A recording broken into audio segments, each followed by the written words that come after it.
Hello everybody, this is Phil. This video is about finding those inexpensive gems in particular and why I love collecting firearms in general, guns, rifles, shotguns, you name it, even derringers, or maybe just the very simple, bare basic derringer, a one-shot novelty, or maybe a two-shot novelty or a four-shot novelty, um, like one of those four-shot derringers that were popular late 80s, early 90s, maybe even before that. I think an example was the COP. It was like a backup gun, and that's how it was built for police officers. And it was like a four-shot derringer that you could deploy, and you'd have it in your back pocket or in a satchel or in an ankle holster. To me, I think ankle holsters are kind of a joke nowadays because you try running with an ankle holster and you have your in there, one of your guns in there, and that's a backup. I can understand having a backup, but when they talk about ankle holsters of old, like the New York detectives in the 40s, 50s, 60s, 70s, Popeye Doyle, and what have you, and I'm like, yeah, I guess that was an idea. Some detectives had their own snubby revolver right there in the ankle holster.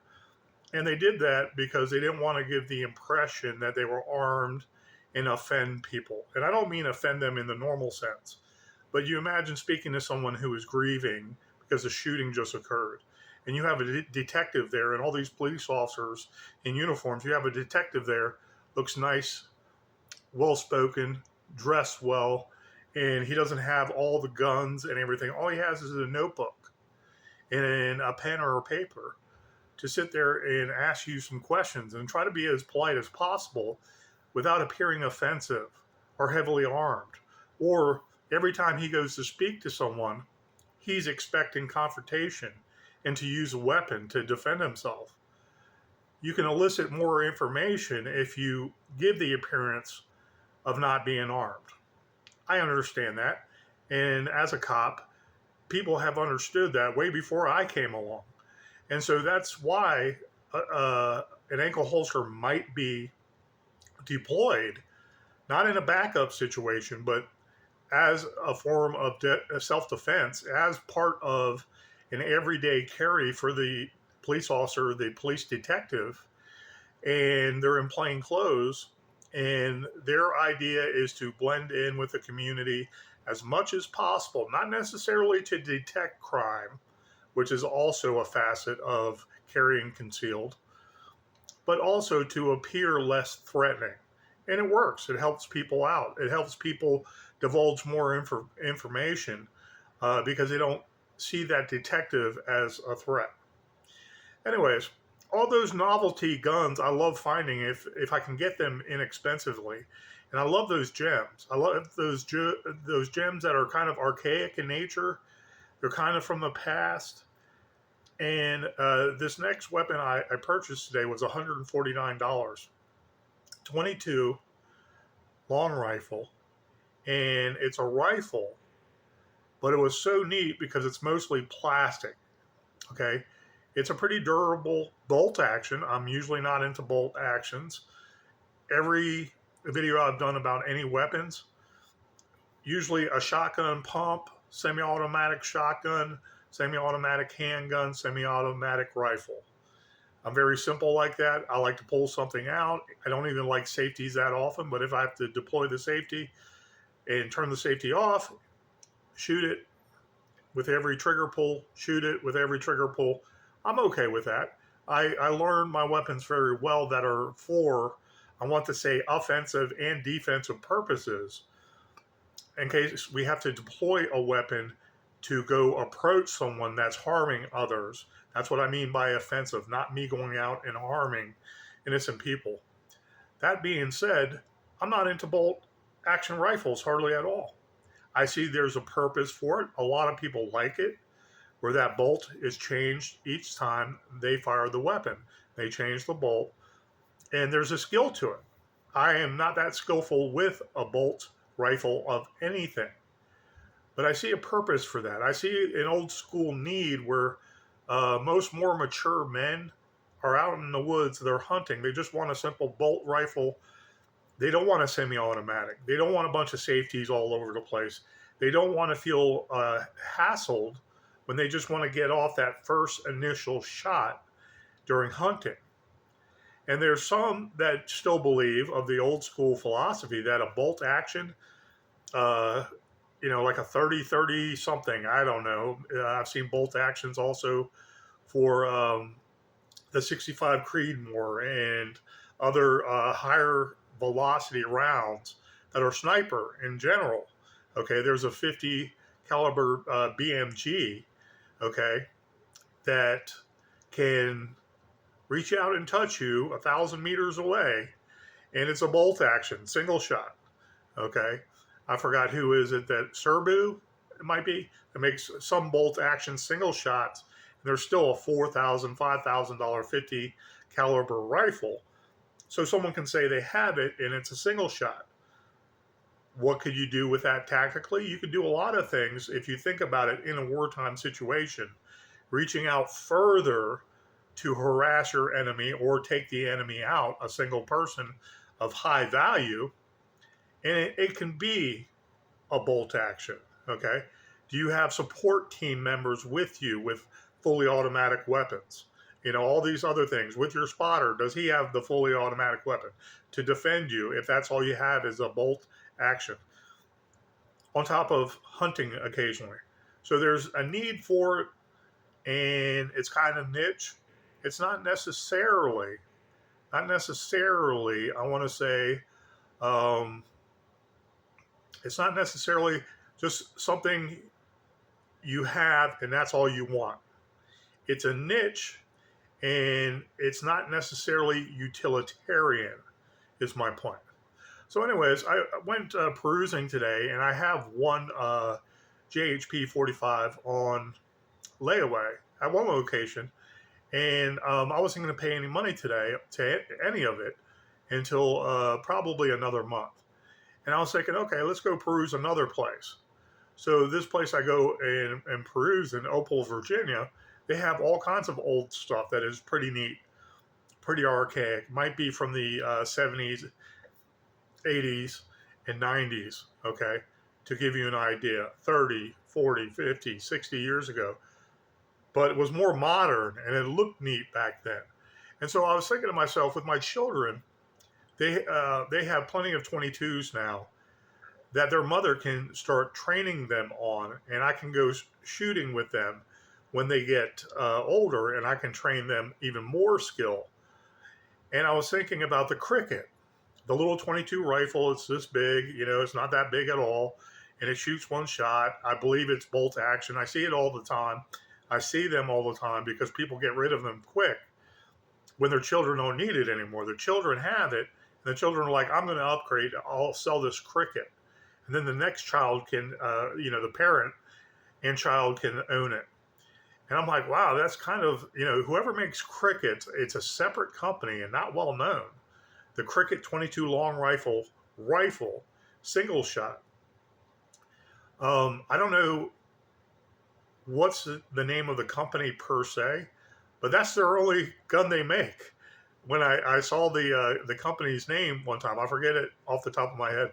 I was like, oh, okay. Well, they make a precision instrument that's lightweight for little kids to use under the tutelage of their parents or their trainer so they can get introduced into firearms.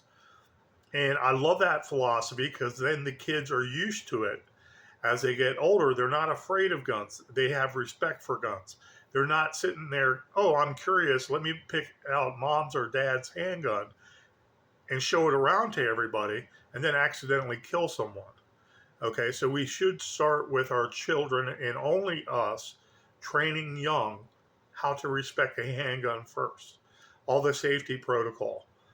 Then some of what to expect with the safety protocol, how you use it skillfully, especially with rifles first. Okay, like a breaking into period. And so I think of things like the cricket, and I don't want a cricket. They shouldn't be more than $80. Assembling a cricket and making the material, it's 22. You don't have to sit there and have the most strong and durable uh, rifle barrel for a high explosive round being shot off through the barrel. And so I'm like, I'm never going to get one, but I can appreciate 22s, especially if they're archaic. So I was looking through the racks and I was like, man, this is a neat little gun. 149. I was thinking it would be a lot more expensive. And it has a rotary magazine that I'm not sure is 10 rounds, but it might be compatible with a 1022 Ruger magazine. And so I found this all hard plastic. It has a screw here that expands the butt plate in case you're a bigger youth, okay? Or you can push it in, and then you have its regular size, okay? Bolt action. I'm not sure if it's worth $149 at all. Maybe it's only worth $80. I don't know.